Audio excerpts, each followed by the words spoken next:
Actually અમે 2 વર્ષ પહેલાં જ ત્યાં મૂવ થઈ ગયા હતા અને હું ત્યાં ભણવાના બેઝ પર ગઈ હતી અને મારા હસબન્ડ બી ત્યાં જ છે. તો બસ અહીંયા જસ્ટ અમે મહિનાના એના માટે આવી હતી ને હવે હું ફરીથી લંડન રૂટીનમાં જવા માટે જઈ રહી હતી. હા, એટલે થયું એવું કે અમે 12:10 જેવું એ લોકોએ ચેક ઇન બંધ કરી દીધું અને મને પહોંચતા પહોંચતા 12:20 જેવું થઈ ગયું.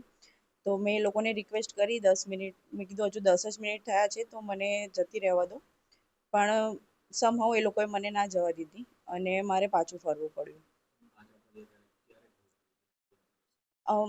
અમને તો આઈડિયા જ નથી. અમે ઓલમોસ્ટ એરપોર્ટથી તો બહાર નીકળી આવ્યા હતા અને એરપોર્ટથી થોડે આગળ આવ્યા ત્યારે અમને ન્યૂઝમાંથી જોઈને ખબર પડી, સગાવાલાનો ફોન આવ્યો આવી રીતે કે તું જે પ્લેનમાં જઈ રહી હતી એ જ પ્લેનને આવું થયું. એ એ ટાઈમે તો માનસિક પરિસ્થિતિ કંઈક એવી હાલતમાં નથી કે હું કંઈક વિચારી શકું કે કંઈક ફીલ કરી શકું. અને જે થયું એ ખોટું થયું, બટ ખાલી મારું એ હવે ભગવાનની કૃપા રહી હશે મારા પર કે હું જે 10 મિનિટ મોડી પડી અને આગળ ફ્લાઇટમાં જઈ ના શકી.